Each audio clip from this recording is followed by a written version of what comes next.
श्री विष्णवे नमः। बृहस्पतिवार व्रत कथा। व्रत महात्म्य एवं विधि। इस व्रत को करने से समस्त इच्छाएं पूर्ण होती हैं और बृहस्पति महाराज प्रसन्न होते हैं। धन, विद्या, पुत्र तथा मनोवांछित फल की प्राप्ति होती है। परिवार में सुख तथा शांति रहती है। इसलिए ये व्रत सर्वश्रेष्ठ और अति फलदायक है। इस व्रत में केले का पूजन ही करें। कथा और पूजन के समय मन, कर्म और वचन से शुद्ध होकर मनोकामना पूर्ति के लिए बृहस्पति देव से प्रार्थना करनी चाहिए। दिन में एक समय ही भोजन करें। भोजन चने की दाल आदि का करें। नमक न खाएं। पीले वस्त्र पहनें। पीले फलों का प्रयोग करें। पीले चंदन से पूजन करें। पूजन के बाद भगवान बृहस्पति की कथा सुननी चाहिए। जय बृहस्पति देव। बृहस्पतिवार व्रत कथा। प्राचीन समय की बात है। एक बड़ा प्रतापी और धनी राजा था। वह प्रत्येक गुरुवार को व्रत रखता एवं पूजन करता था। ये उसकी रानी को अच्छा न लगता। ना वह व्रत करती और ना ही किसी को एक पैसा दान में देती। राजा को भी वह ऐसा करने से मना किया करती। एक समय की बात है। राजा शिकार खेलने वन को चले गए। घर पर रानी और दासी थी। उस समय गुरु बृहस्पति साधु का रूप धारण कर राजा के दरवाजे पर भिक्षा मांगने आए। साधु ने रानी से भिक्षा मांगी तो वह कहने लगी, हे साधु महाराज, मैं इस दान और पुण्य से तंग आ गई हूँ। आप कोई ऐसा उपाय बताएं जिससे ये सारा धन नष्ट हो जाए तथा मैं आराम से रह सकूँ। साधु रूपी बृहस्पति देव ने कहा, हे देवी, तुम बड़ी विचित्र हो। संतान और धन से भी कोई दुखी होता है। अगर तुम्हारे पास धन अधिक है तो इसे शुभ कार्यों में लगाओ जिससे तुम्हारे दोनों लोग सुधरें। परंतु साधु की इन बातों से रानी खुश नहीं हुई। उसने कहा, मुझे ऐसे धन की आवश्यकता नहीं जिसे मैं अन्य लोगों को दान दूं तथा जिसे संभालने में ही मेरा सारा समय नष्ट हो जाए। साधु ने कहा, यदि तुम्हारी ऐसी इच्छा है तो जैसे मैं तुम्हें बताता हूँ तुम वैसे ही करना। बृहस्पतिवार के दिन घर को गोबर से लीपना। अपने केशों को पीली मिट्टी से धोना। केशों को धोते समय स्नान करना।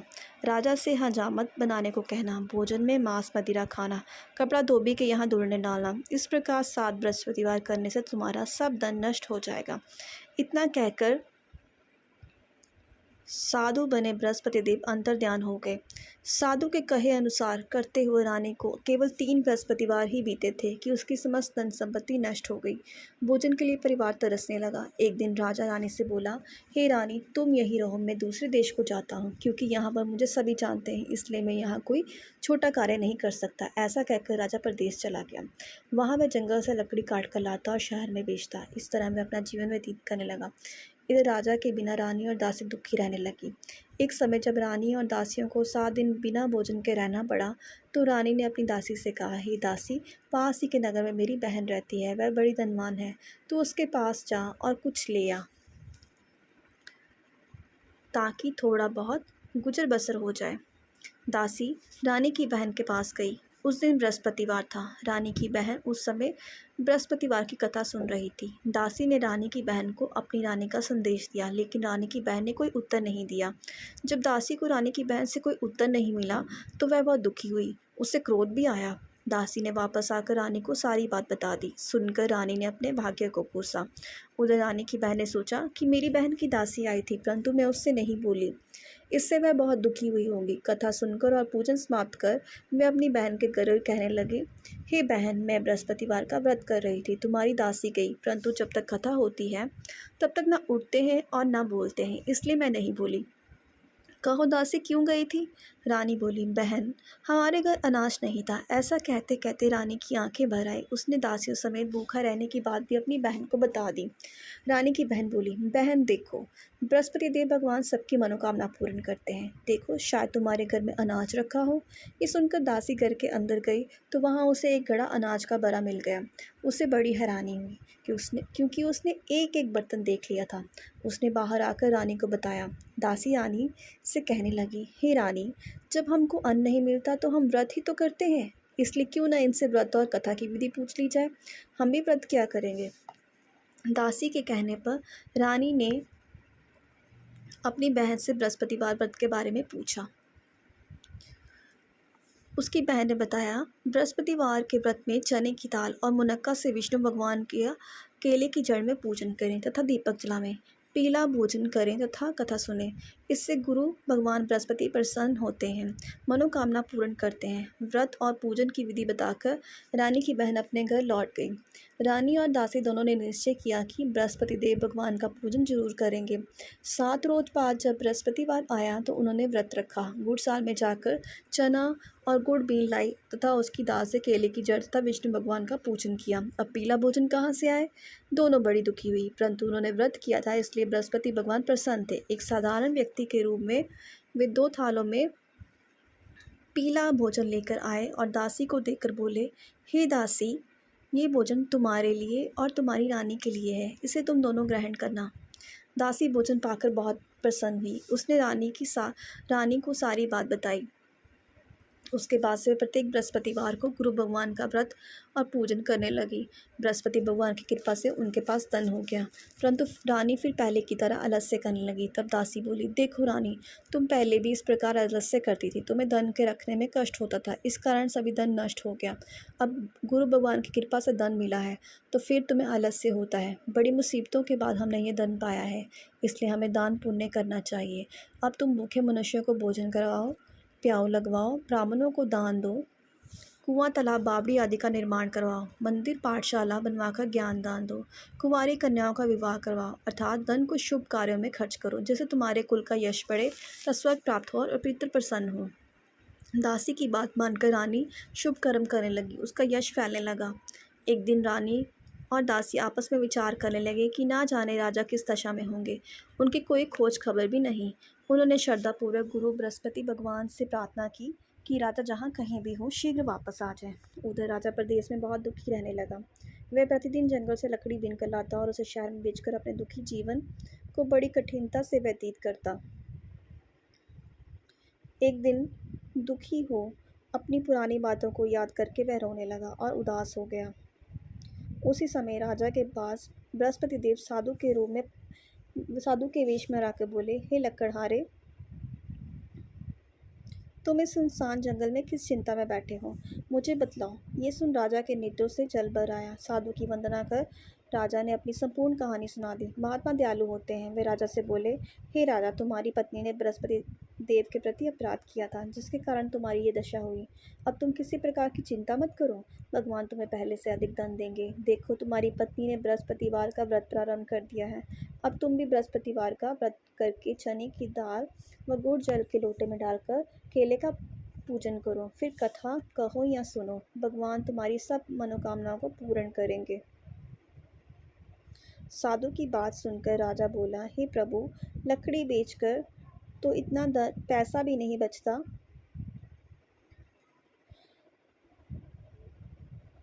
जिससे भोजन करने के उपरांत कुछ बचा सकूं। मैंने रात्रि में अपनी रानी को व्याकुल देखा है। मेरे पास कोई साधन नहीं जिससे उसका समाचार जान सकूं। फिर मैं बृहस्पति देव की क्या कहानी कहूँ, ये भी मुझको मालूम नहीं है। साधु ने कहा, हे राजा, मन में बृहस्पति भगवान के पूजन व्रत का निश्चय करो, वे स्वयं तुम्हारे लिए कोई राह बना देंगे। बृहस्पतिवार के दिन तुम रोजाना की तरह लकड़ियाँ लेकर शहर में जाना। तुम्हें रोज से दुगना धन प्राप्त होगा, जिससे तुम भलीभांति भोजन कर लोगे। तब बृहस्पति देव की पूजा का सामान भी आ जाएगा। जो तुमने बृहस्पतिवार की कहानी के बारे में पूछा है वह इस प्रकार है। जय बृहस्पति देव जी। बृहस्पति देव की कहानी। प्राचीन काल में एक बहुत ही निर्धन ब्राह्मण था। उसके कोई संतान नहीं थी। वह नित्य पूजा पाठ करता। उसकी स्त्री ना स्नान करती, ना किसी देवता का पूजन करती। इस कारण ब्राह्मण देवता बहुत दुखी रहते थे। भगवान की कृपा से ब्राह्मण के यहाँ एक कन्या उत्पन्न हुई। कन्या बड़ी होने लगी। प्रातः स्नान आदि करके वह भगवान विष्णु का जप करती। बृहस्पतिवार का व्रत भी करने लगी। पूजा पाठ समाप्त कर पाठशाला जाती तो अपनी मुट्ठी में जौ भरकर ले जाती और पाठशाला जाने के मार्ग में डालती जाती। लौटते समय वही जौ स्वर्ण के हो जाते तो उनको बीनकर घर ले आती। एक दिन वह बालिका सूप में उन सोने के जौ को फटक कर साफ कर रही थी कि तभी उसकी माँ ने देख लिया और कहा, हे बेटी, सोने के जौ को फटकने के लिए सोने का सूप भी तो होना चाहिए। दूसरे दिन गुरुवार था। कन्या ने व्रत रखा और बृहस्पति देव से सोने का सूप देने की प्रार्थना की। बृहस्पति देव ने उसकी प्रार्थना स्वीकार कर ली। रोजाना की तरह वह कन्या जौ फैलाती हुई पाठशाला चली गई। पाठशाला से लौटकर जब वह जौ बीन रही थी तो बृहस्पति देव की कृपा से उसे सोने का सूप मिला। उसे वह घर ले आई और उसे जौ साफ करने लगी, परंतु उसकी माँ का वही ढंग रहा। एक दिन की बात है, कन्या सोने के सूप में जब जौ साफ कर रही थी, उस समय उस नगर का राजकुमार वहां से निकला। कन्या के रूप को देखकर वह उस पर मोहित हो गया। राजमहल आकर वह भोजन तथा जल त्याग कर उदास होकर लेट गया। राजा को जब राजकुमार द्वारा अन्न जल त्यागने का समाचार ज्ञात हुआ तो वह अपने मंत्रियों के साथ वह अपने पुत्र के पास गया और कारण पूछा। राजकुमार ने राजा को उस लड़की के घर का पता भी बता दिया। मंत्री उस लड़की के घर गया। मंत्री ने ब्राह्मण के समक्ष राजा की ओर से निवेदन किया। कुछ ही दिन बाद ब्राह्मण की कन्या का विवाह राजकुमार के साथ संपन्न हो गया। कन्या के घर से जाते ही ब्राह्मण के घर में पहले की भांति गरीबी का निवास हो गया। एक दिन दुखी होकर ब्राह्मण अपनी पुत्री से मिलने गए। बेटी ने पिता की अवस्था को देखा और अपनी माँ का समाचार पूछा। ब्राह्मण ने सभी हाल कह सुनाया। कन्या ने बहुत सा दंड देकर अपने पिता को विदा कर दिया, लेकिन कुछ दिन बाद फिर वही हाल हो गया।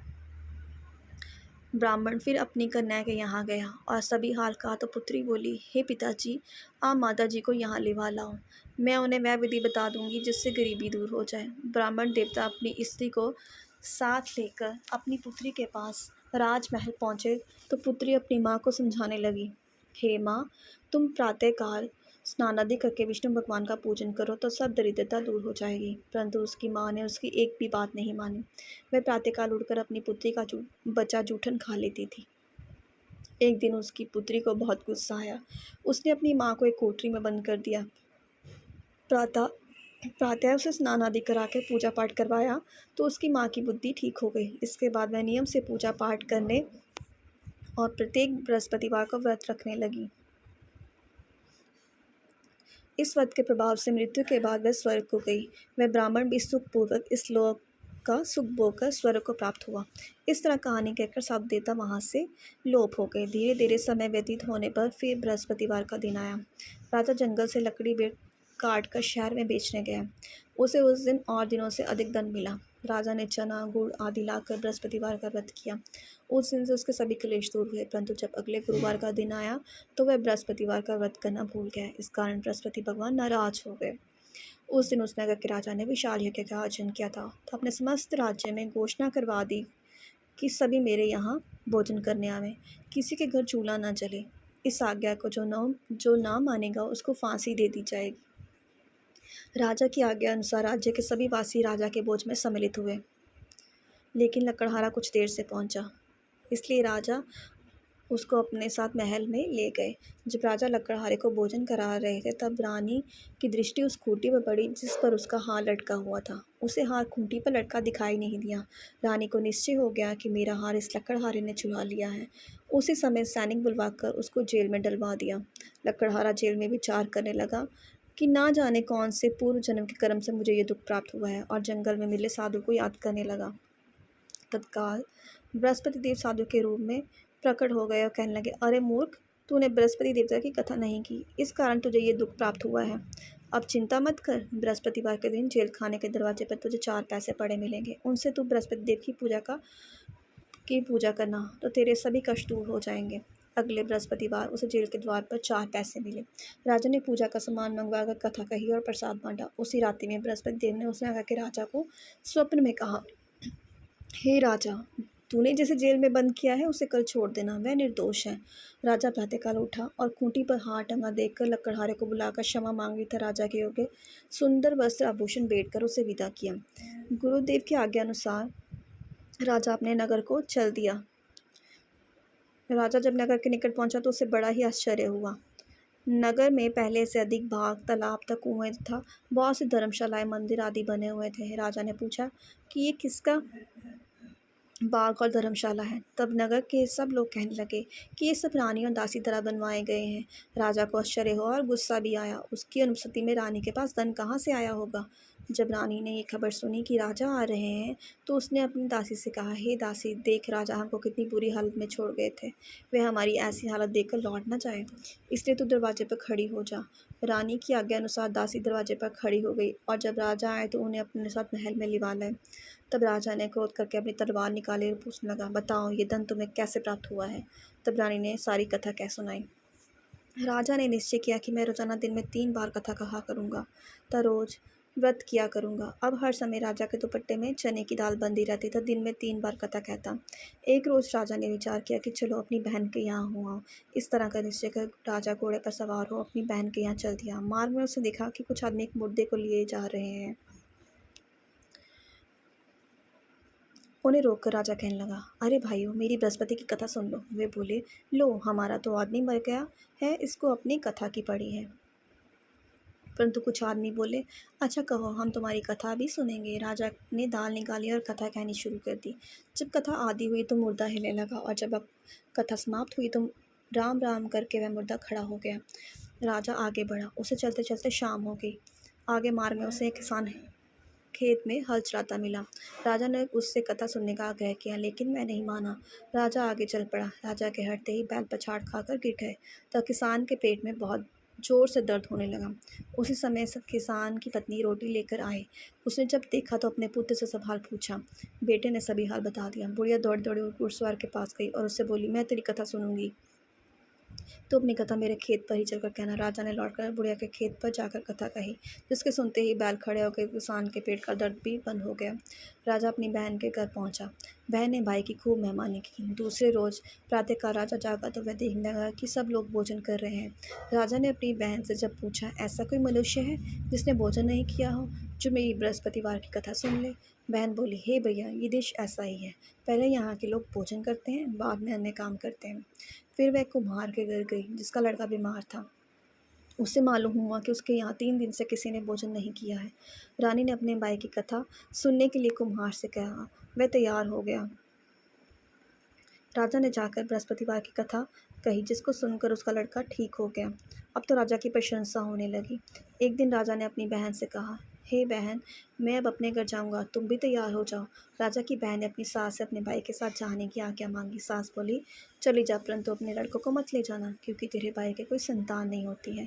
बहन ने अपने भाई से कहा, हे भैया, मैं तो चलूँगी, परंतु कोई बालक नहीं जाएगा।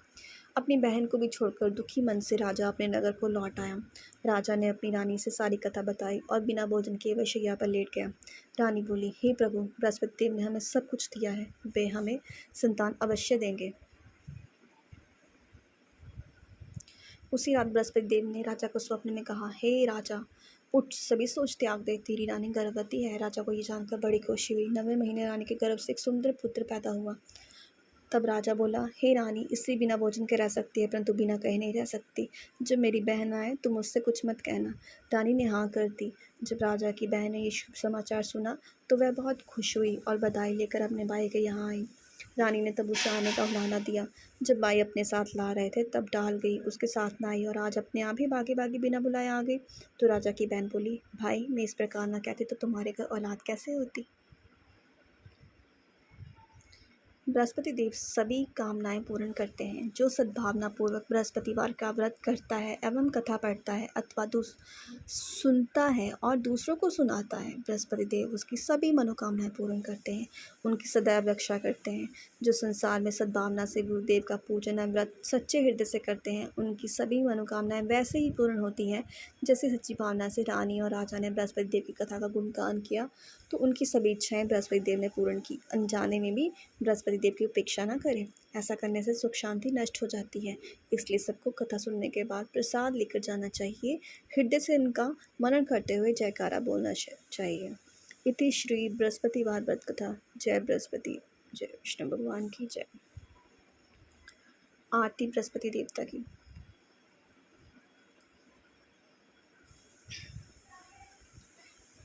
जय बृहस्पति देवा, ओम जय बृहस्पति देवा, छिन छिन भोग लगाऊं कदली फल मेवा। ओम जय बृहस्पति देवा, तुम पूरन परमात्मा तुम अंतर्यामी, जगत पिता जगदीश्वर तुम सबके स्वामी। ओम जय बृहस्पति देवा। चरणामृत निज निर्मल सब पातक हरता, सकल मनोरथ दायक कृपा करो भरता। ओम जय बृहस्पति देवा, तन मन धन अर्पण कर जो जन शरण पड़े, प्रभु प्रकट तब होकर आकर द्वार खड़े। ओम जय बृहस्पति देवा, दीन दयाल दयानिधि भक्तन हितकारी, पाप दोष सब हरता भव बंधन हारी। ओम जय बृहस्पति देवा, सकल मनोरथ दायक सब संशय हारो, विषय विकार मिटाओ संतन सुखकारी। ओम जय बृहस्पति देवा, जो कोई आरती तेरी प्रेम सहित गावे, जेठानंद आनंद कर सो निश्चय पावे। ओम जय बृहस्पति देवा, ओम जय बृहस्पति देवा, स्वामी जय बृहस्पति देवा, छिन छिन भोग लगाओ कदली फल मेवा। ओम जय बृहस्पति देवा। सब बोलो विष्णु भगवान की जय, बोलो बृहस्पति देव भगवान की जय। आरती जय जगदीश हरे। ओम जय जगदीश हरे, स्वामी जय जगदीश हरे, भक्त जनों के संकट दास जनों के संकट क्षण में दूर करे। ओम जय जगदीश हरे, जो ध्यावे फल पावे, दुख बिन से मन का, सुख संपत्ति घर आवे, कष्ट मिटे तन का। ओम जय जगदीश हरे, मात पिता तुम मेरे, शरण गहूँ किसकी, स्वामी शरण गहूँ किसकी, तुम बिन और न दूजा, आस करूँ मैं जिसकी। ओम जय जगदीश हरे, तुम पूर्ण परमात्मा तुम अंतर्यामी, पार ब्रह्म परमेश्वर तुम सबके स्वामी। ओम जय जगदीश हरे, तुम करुणा के सागर तुम पालन करता, मैं मूर्ख खल कामी कृपा करो भरता। ओम जय जगदीश हरे, तुम हो एक अगोचर सबके प्राणपति, किस विधि मिलो दया में तुमको मैं कुमति। ओम जय जगदीश हरे, दीन बंधु दुख हरता तुम ठाकुर मेरे, करुणा हस्त बढ़ाओ द्वार पड़ा मैं तेरे। ओम जय जगदीश हरे, विषय विकार मिटाओ पाप हरो देवा, श्रद्धा भक्ति बढ़ाओ संतन की सेवा। ओम जय जगदीश हरे, तन मन धन अर्पण कर सब कुछ है तेरा, स्वामी सब कुछ है तेरा, तेरा तुझको अर्पण क्या लागे मेरा। ओम जय जगदीश हरे, ओम जय जगदीश हरे, स्वामी जय जगदीश हरे, भक्त जनों के संकट दास जनों के संकट क्षण में दूर करे। ओम जय जगदीश हरे। सब बोलो विष्णु भगवान की जय, बृहस्पति देव भगवान की जय। जय श्री राम।